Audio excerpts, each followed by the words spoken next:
Welcome back to the show, Charis Brown Malloy. Thank you. All right, so she's been hanging out with us. I had hoped we had some technical difficulties early on in the show, and so things didn't quite go the way I planned, but she's coming to us live from Virginia this morning. And one of the things, you're very creative, and I know you sing. Did you hear any of that about the blues? And when he sings, you know, he gets that voice right into your soul. Did you feel that?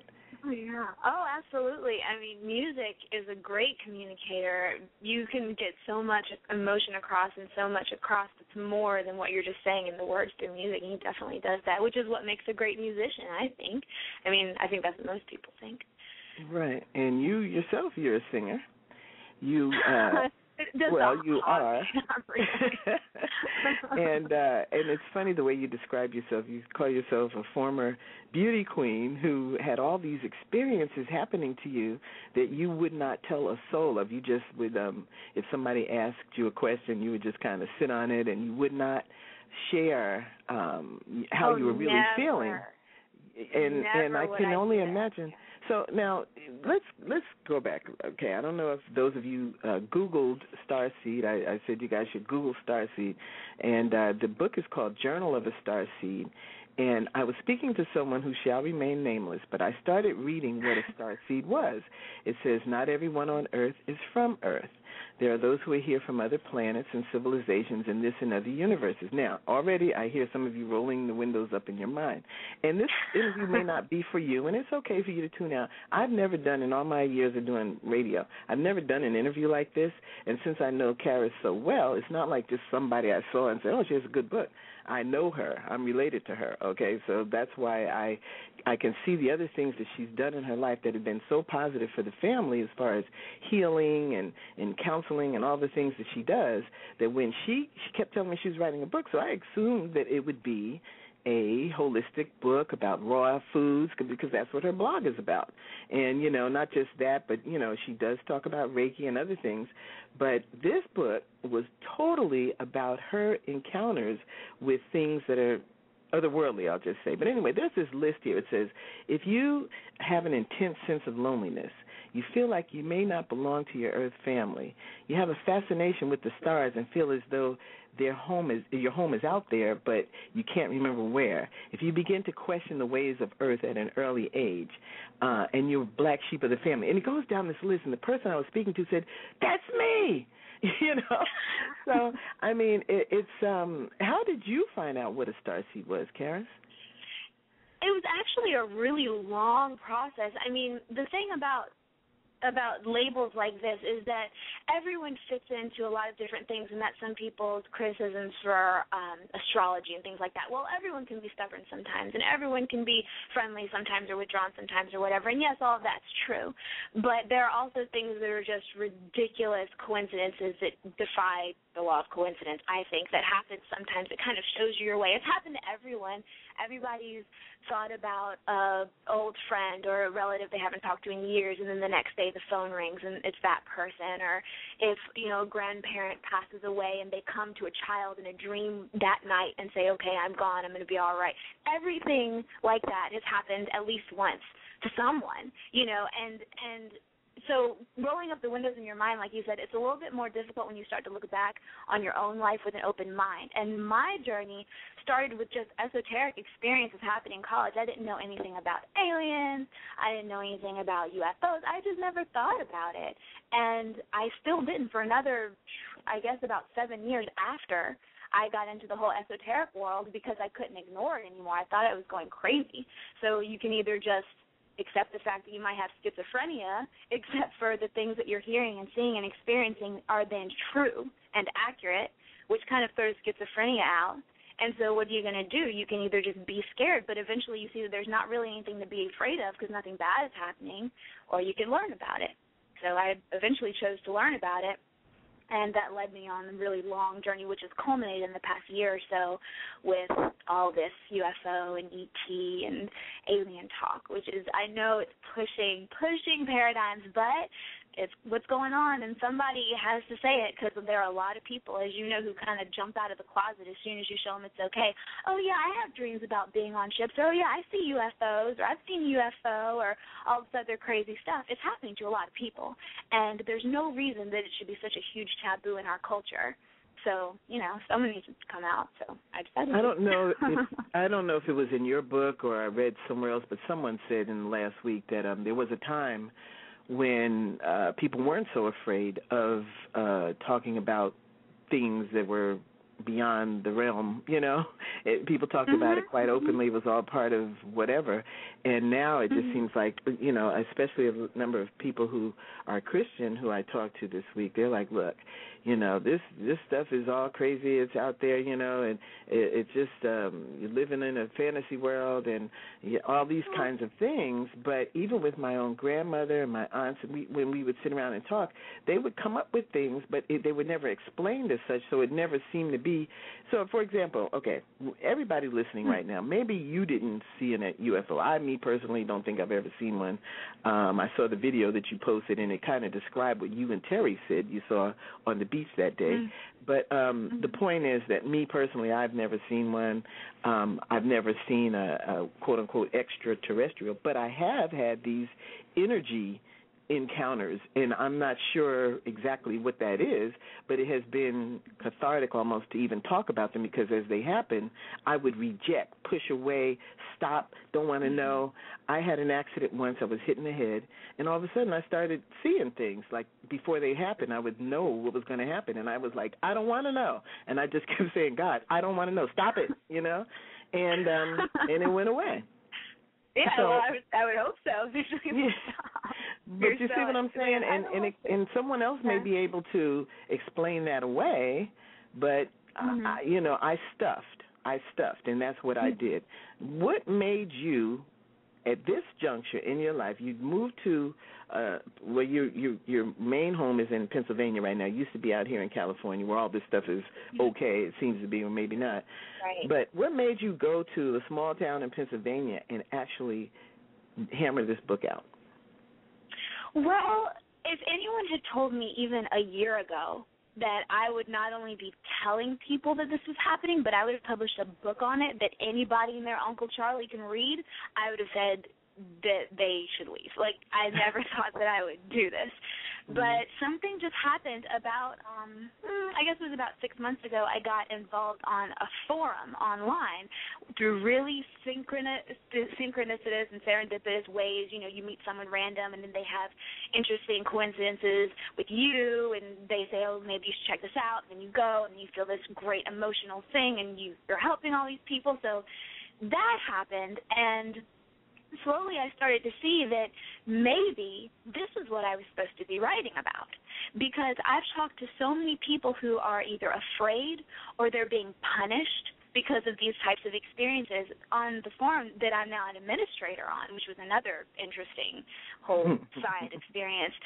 But I was talking to this college kid. He's a guy in college. I think he's in the United States. I'm not really sure. I don't remember.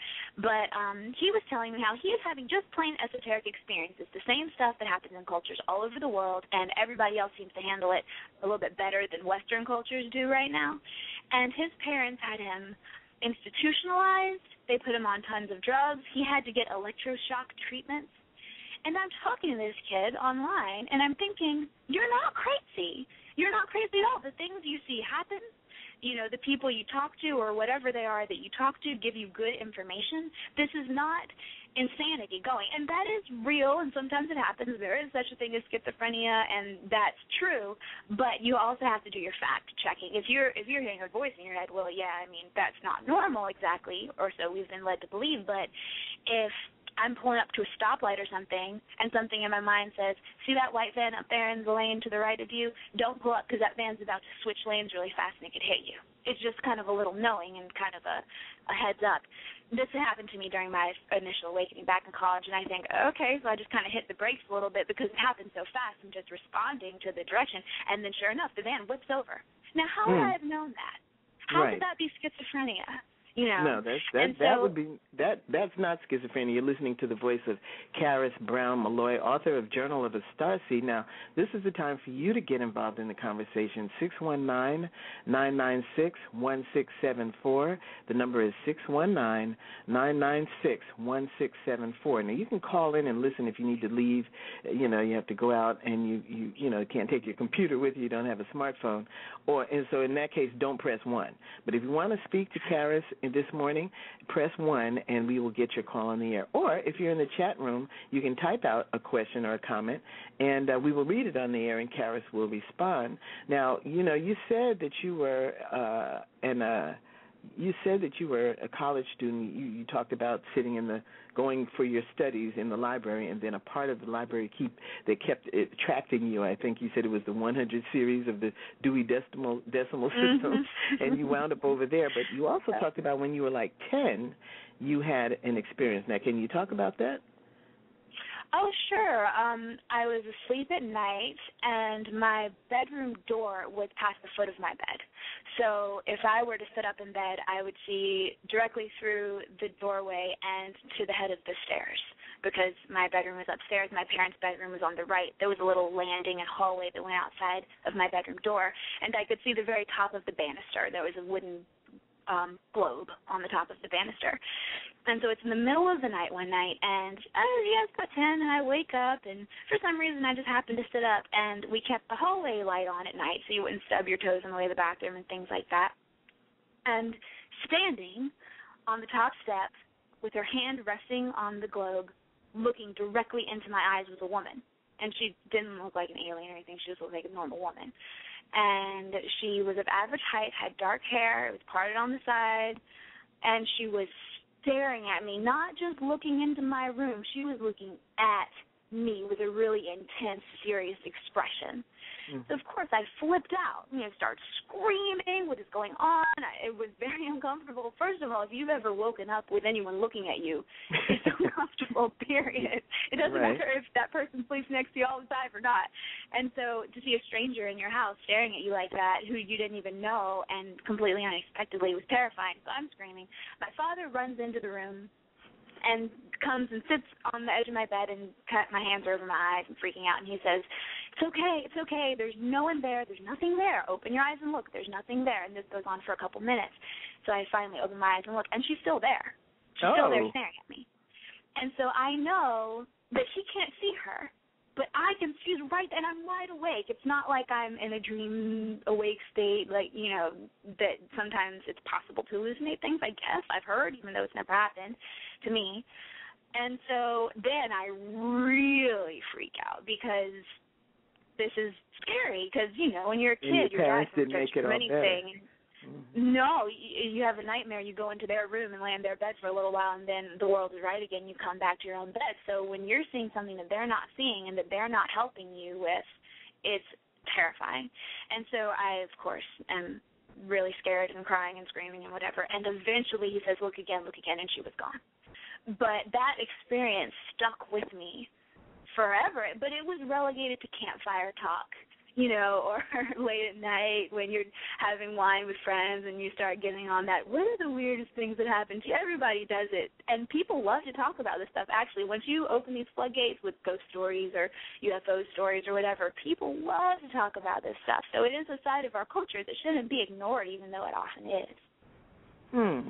Well, that's very true. And so now you when you get to college, you said that there's a time of your life around those early 20s where people, they're more prone to go insane? You had been reading in your psychology class? According to what I was learning at the time, because I was a psych major, of course, right? That's when things often come on, like adult onset schizophrenia, adult onset multiple personality disorder, all of these kinds of mental illnesses that you're imagining things that aren't there, seeing things, hearing things that aren't there, and that will stick with you through your life and that weren't there when you were younger. And that's the time period. So as all these things are happening to me, I was sure that I was going crazy, but who are you going to tell? I'm not going to call up my friends or my parents, states away and say, guys, I'm hearing voices in my head. But eventually I did, because after a while, especially raised in the religion that I was raised in, which was a fundamentalist Christian religion. I was raised as a Jehovah's Witness, and we were even the fundamentalist part of the Jehovah's Witnesses, very straight-laced. Nothing exists except for God and angels, and then the three-dimensional realm. Anything different is demonism.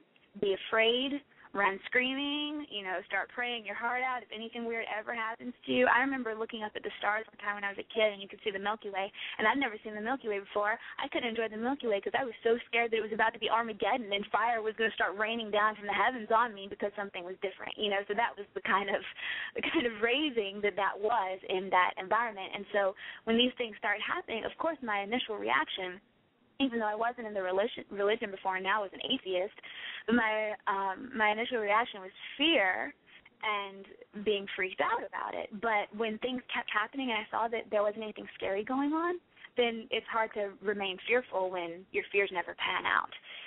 So that started a whole new journey where I found out a bunch of things that I didn't know were true, because even when I was sitting in the 100 section reading about esoteric things, I was thinking to myself, why am I reading this? It's not real. It's not true. Yeah, it's interesting, whatever, but none of this is real. I'm going to go home, get up, put all the books back, and walk out of the library. Didn't even check anything out. Went home, and then it just kept happening.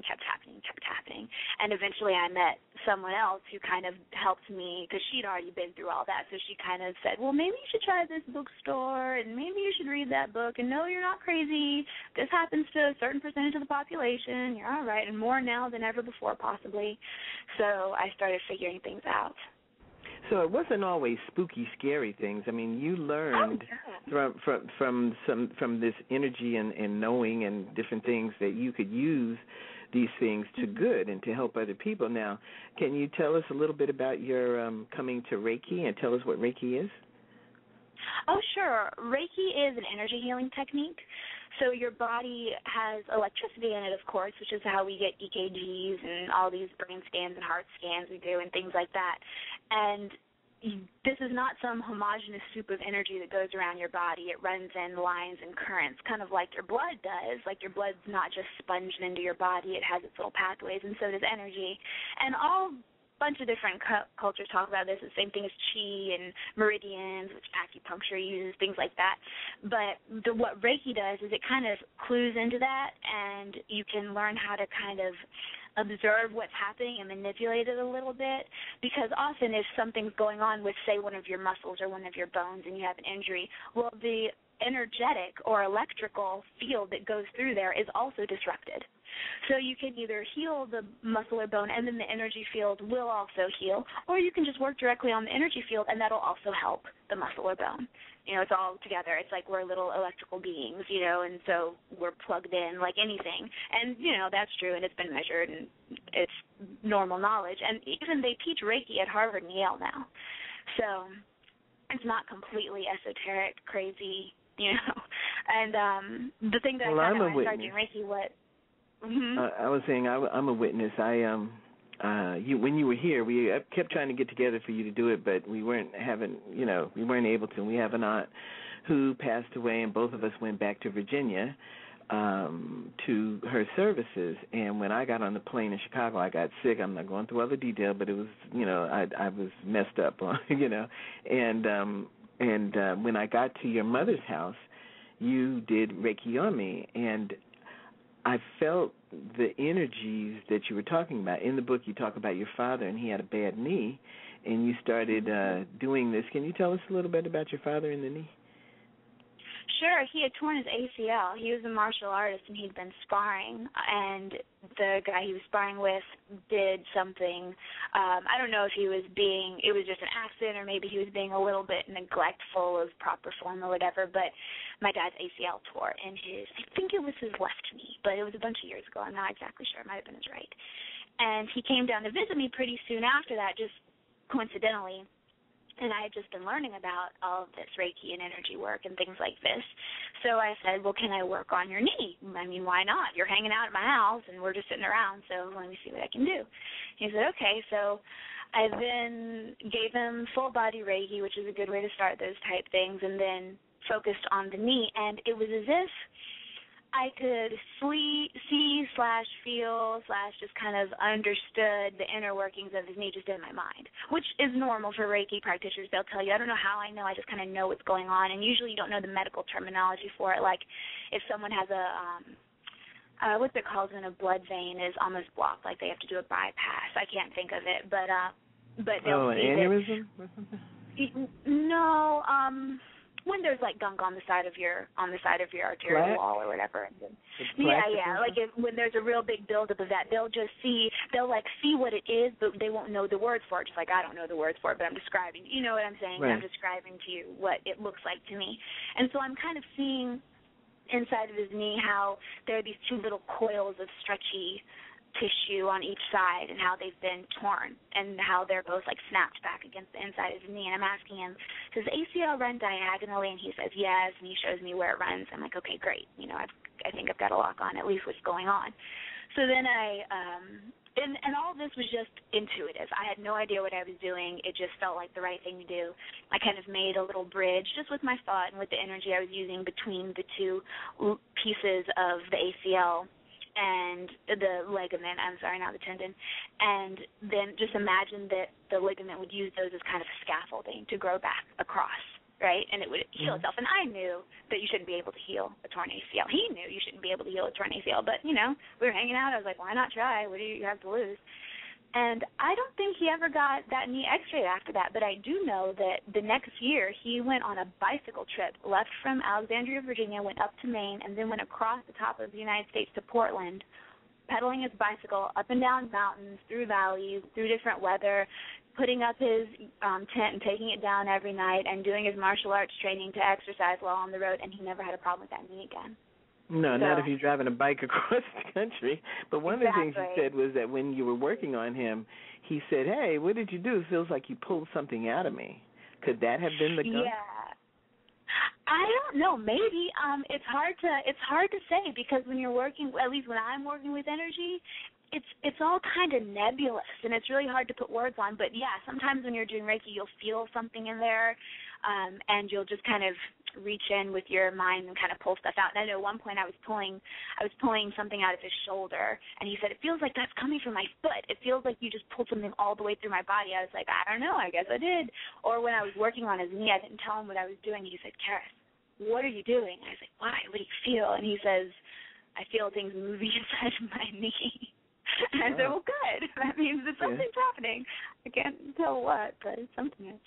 Well, with me, I had come with a number of mental and emotional blockages. You know, my favorite aunt, you know, who I talk to quite a bit, you talk to her quite a bit. I mean, she, like you said, we have a big family, and she was the matriarch, and for her to pass, that was major for our family. So when I got there, you started working, and when she did, this is not massage, folks. It's just her and her hands doing things, and even her immediate family was in the room with me when this was going on, my son Jai, and so she just opened up, and I just started talking, and you know, and so I was cool the rest of the time there, emotionally and mentally, but then my body gave out. That was a whole different thing. But I was able to get back on track. And right now, as we speak, we have an Aunt Emma. Please say prayers for her if anybody in the family is listening. But Charis has been going over there every day giving her Reiki. So it's a slow process. It can be an immediate process like with her dad. It all depends on what the person is willing to go through and how far they are. But I just want to thank you for, you know, tending to her since I can't be there. But she's our next aunt, and it's just like, what is going on? You know, all of our family members, our elders are checking out of here. But now the other thing that I wanted to talk to you, let me just remind the phone number again. It's kind of quiet this morning, 619-996-1674. Crystals. I want to talk to you about crystals because that's another thing having to do with energy. I went to San Diego with a friend of mine, Kathy, and we walked into a crystal shop in Old Town, and there was this huge crystal by the door as I walked in, and it was so strong I couldn't stay in there. The whole shop was packed with crystals and crystals and crystals. But I went to the back where I was far enough away from that, and I wanted to buy an amethyst, I think it was. or was it a quartz? I forget. Like you said years ago, I forget a little bit. But either way, it was one or the other that I bought because I had this necklace that had one and it had fallen away. So I wanted to buy a new one to put in. It was a beautiful silver necklace. It was just gorgeous. So anyway, I bought it. And then I went back to the hotel, and when I got home, it wasn't in my things. So I called the hotel back, and I said, hey, I left the crystal there. Did anybody find it? And they said, oh, yeah, we have it. We'll mail it to you. But what they mailed to me was this. You ever see those rubbing stones? It's like it has a little indentation for your thumb to rub. You could buy them for $3 or $4 anywhere. My crystal costs a lot more than that. And they said that was them. I'm like, that's not my crystal.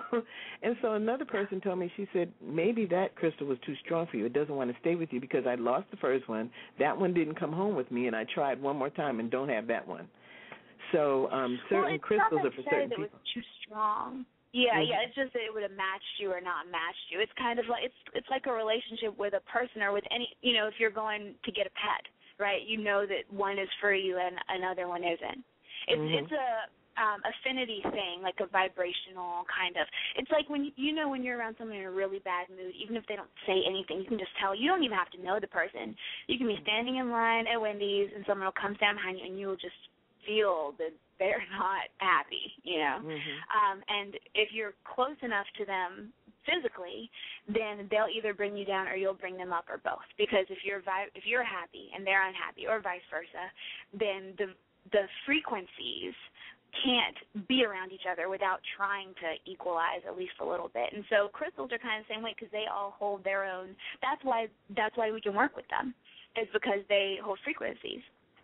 So if you're trying to work with one that maybe just doesn't fit, it's not necessarily that it's too strong or too weak or anything like that, or good or bad or anything, but for whatever reason, it wasn't time for you to have that one.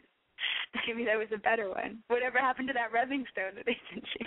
Oh, I didn't feel that, so I kind of let that go. But the other thing is, people talk about crystals, but there was a crystal stone that I could use that I did buy that you can put over text, and it would what's the word?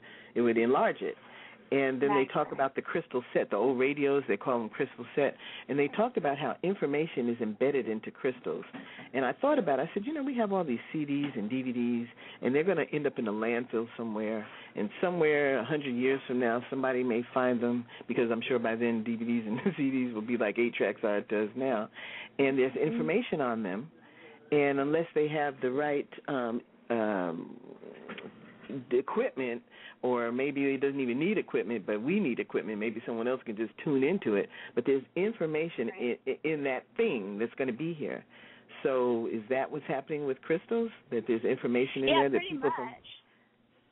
Pretty much. And we use crystals even now in computer chips. Apparently we use quartz, and I don't know that much about this, so I'm not going to claim that I do, but I do know that we use pieces of quartz to store information, and apparently it can store way more information than any other type of material. So you think, if that's the tiny little piece of quartz, then what do these big hunkin' crystals have in them that we're working with? And not only do they already hold things, but there are methods of clearing them out of old stuff. If you get a crystal and you don't want to have all the leftover gunk in it from anybody else, or just anything that anyone else has had, you can do things that'll clear it of that information, and you can put your own information in it, or whatever you want to do to work with it. And different crystals are best used for different purposes too. It's not like one will do everything. You kind of have to go with the frequency, and which also means the job kind of whatever type of crystal that you want.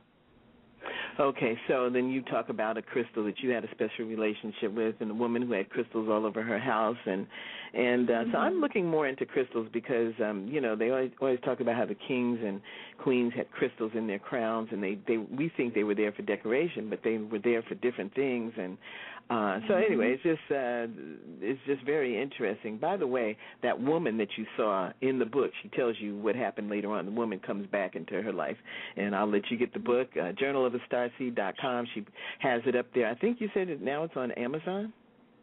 It's on Amazon for Kindle and then paperback, too. Yeah, isn't that cool?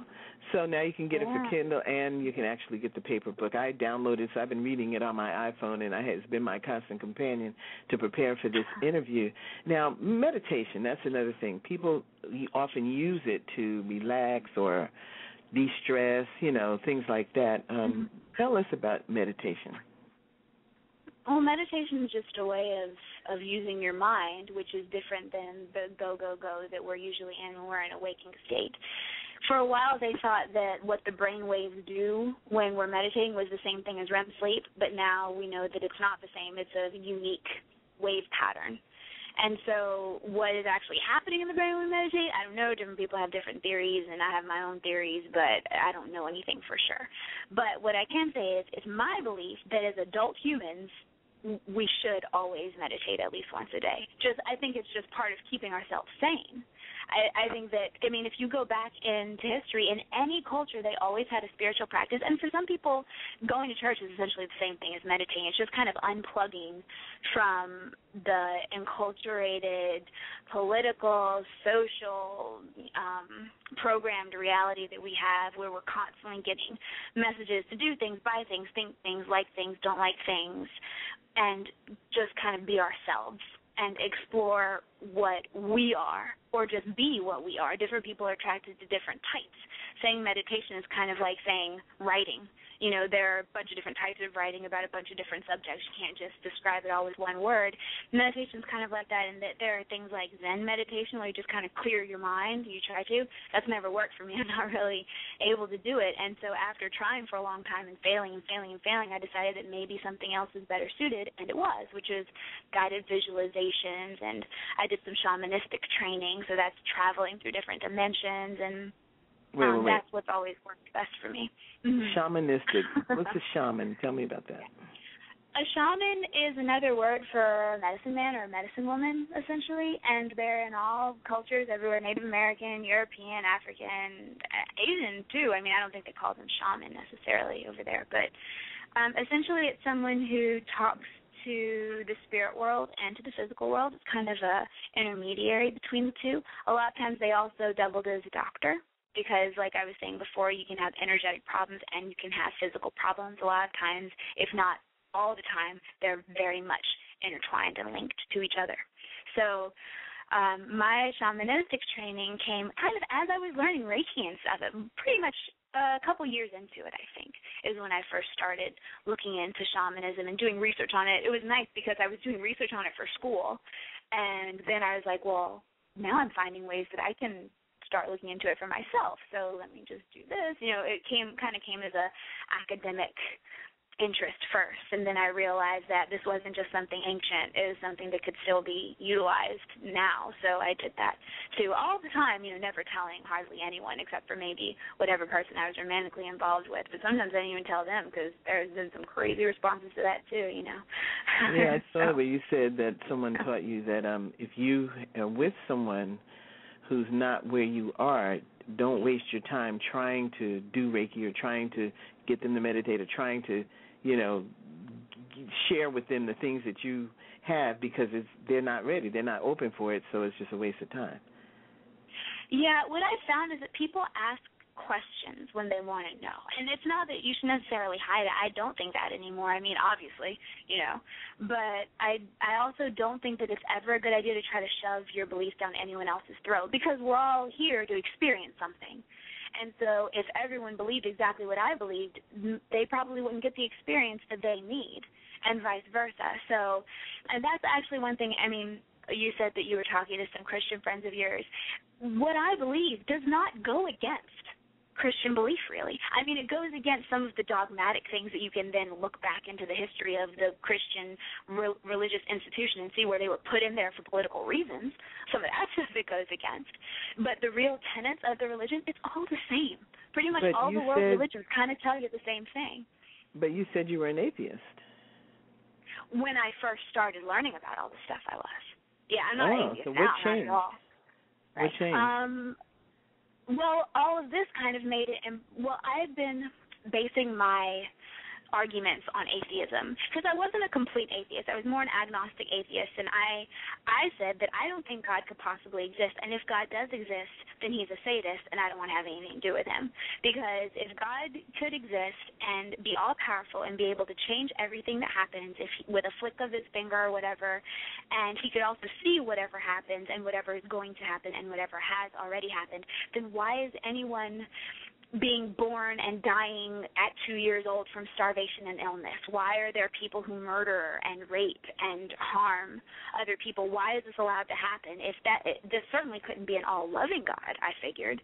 And if there was an all-powerful being at all, it seemed to me that he was just using us as entertainment. So I chose to believe that either he wasn't there, or if he was there, then I just was not going to in any way give him anything of me. You know what I mean? But then I found out that the truth of it is actually a lot more complex than that. And as far as my arguments that I used, there's a lot more going on than three-dimensional reality, and even what we see in three-dimensional reality, because we can only see a very small bit of the light spectrum. So even what we can see and touch and experience, there's stuff going on like microwaves and now they're saying the different carcinogens that are caused by your cell phone or by all these things. Those are interacting with us just as much as the floor that we walk on or the belt that we're wearing is. It's just that it's not firm, physical, dense reality. Right. We know it's there because we completed the call.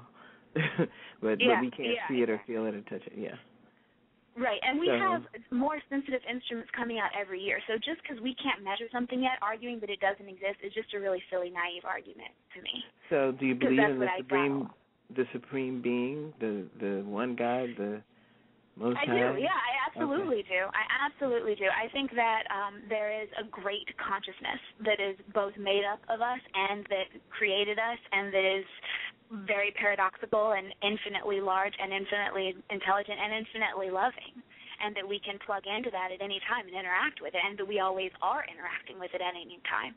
So, yeah, I believe all that, and I also believe in aliens and UFOs, and the two don't fight each other, for me. They don't fight each other. And no, not at all. No, right. Now, when I moved into this place, and a number of places I've moved into, people said, get some sage, dried sage, burn it at the end, and sweep the room for negative energies. And people, it's so funny because I have a number of Christian friends who are with me while I'm doing it, and they don't see a problem with that. But yet still, you were talking in your book about a woman whose son would be playing in this room, and after an hour or so would run out like, I don't want to be in there with that old man. And I don't know if you want to share that story or save it for the book. Okay. Yeah, I'm sure a lot of people have rooms in their houses that are kind of weird.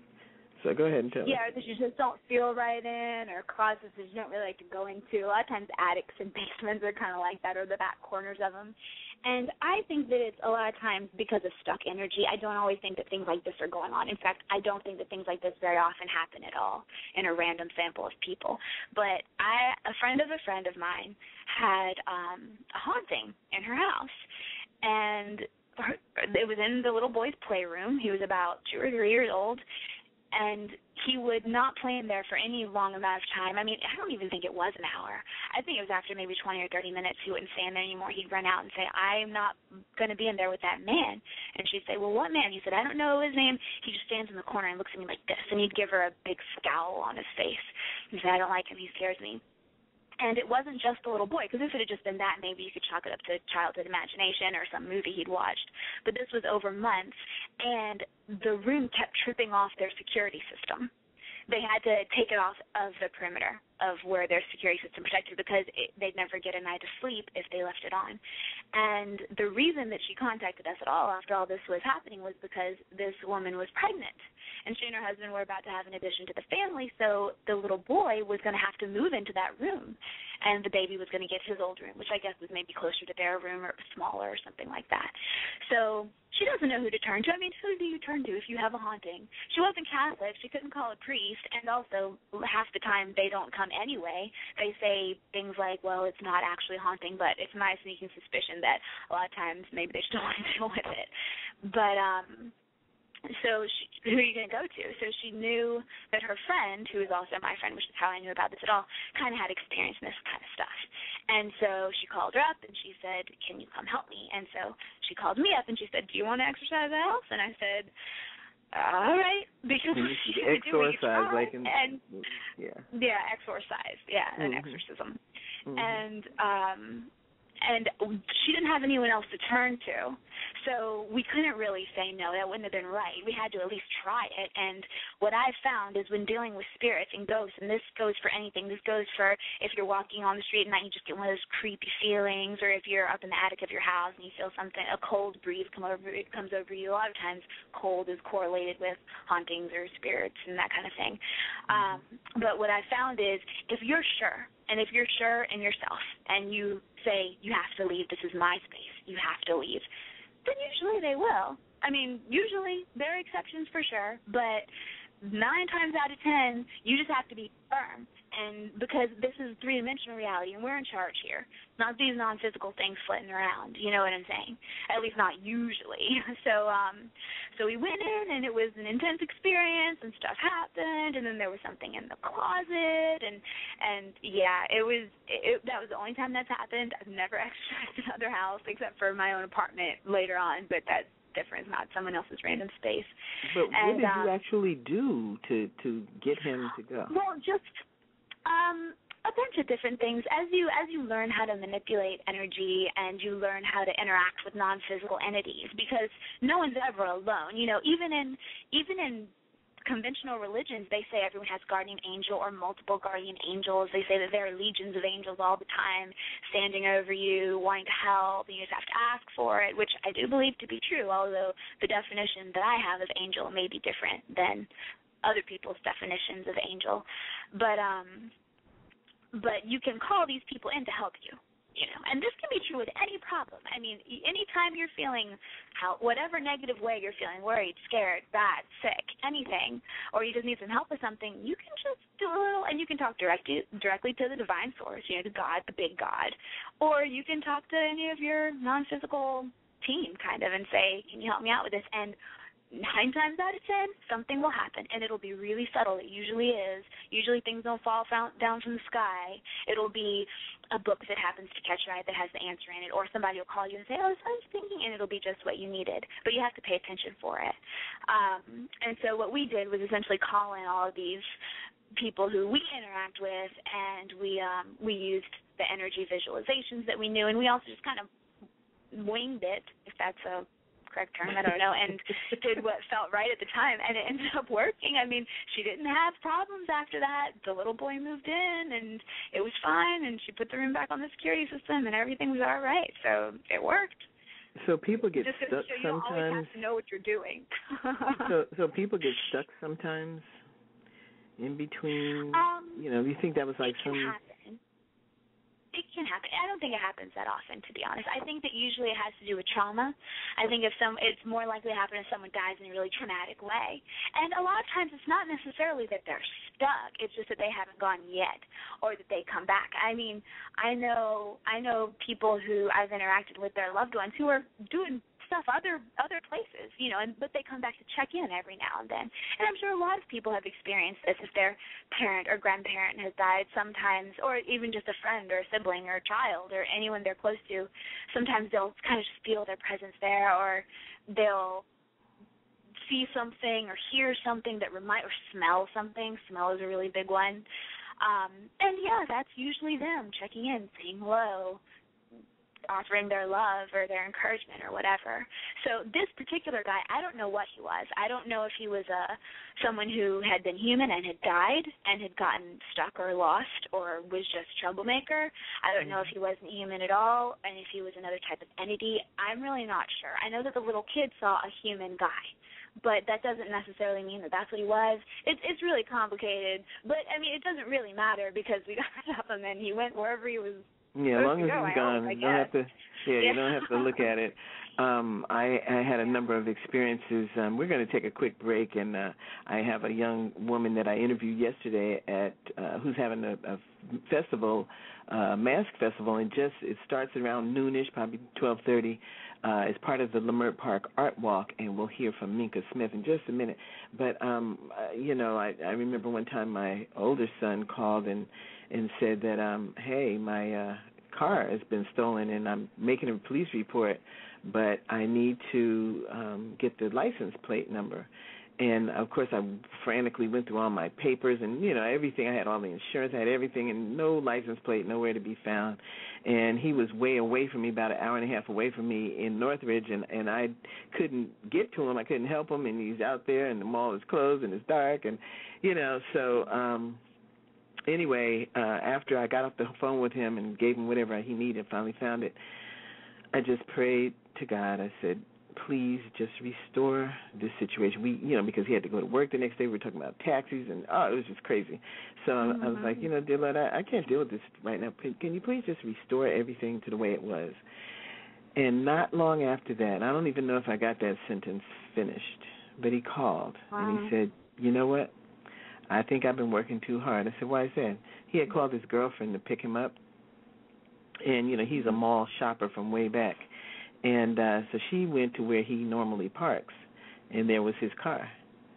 And she said, what are you talking about? Where are you? Your car's right here. And he had thought he parked somewhere else and forgot and went through that whole piece. Now, I didn't change it because that's exactly what happened. But in my world, I guess my prayer was able to kind of bring it back from going through. We go off the deep end when something major like that happens. And it happened with my other son, Jai, too, who was studying for the bar. And he went outside his girlfriend park where he had been parked and said, hey, my car's gone. And so he went through the whole thing, made the police report and everything. And I said, okay, now, after you did all that, I gave him my keys. I said, now, go find your car. And he drove around. Do you know he found that car about a mile away, parked with the keys in the ignition, and brought it back home. So I'm just saying, you know what? I'm not it's saying I created that. Pardon me? I said it's always subtle like that. When prayers are answered, or even sometimes when prophecies are fulfilled, it's always something that kind of makes sense anyway. That's just how it works usually. I mean, there are exceptions, but the vast majority of the time, that's what it is. I just believe that we should use. You did it or not. Yeah. No, I didn't. I just believe we should send positive energy out when things like that happen, as opposed to freaking out and getting all negative, about, being mad and cussing and kicking and doing, You just don't know if it's that bad. You know what I'm saying? So I just... Yeah, and we should always remember that we are creative beings as humans. We are creative beings. I mean, Christ even said, all the things that I can do, you guys can do, and more. And does anyone ever think about that? And more. What was he talking about? But either way, we are beings of creation. That's what The Secret is talking about. That's what all of these law of attraction type stuff, which they tell you different methods. But the truth just ends up being that what we think about and what we send emotion to a lot of times just kind of happens. And that's something that's unique about us as creatures. So if you're worrying and worrying and worrying and worrying, that's what probably is going to happen. Or if you're choosing to think about what could happen and send energy toward that and send emotion toward that, then that's a lot more likely to happen too.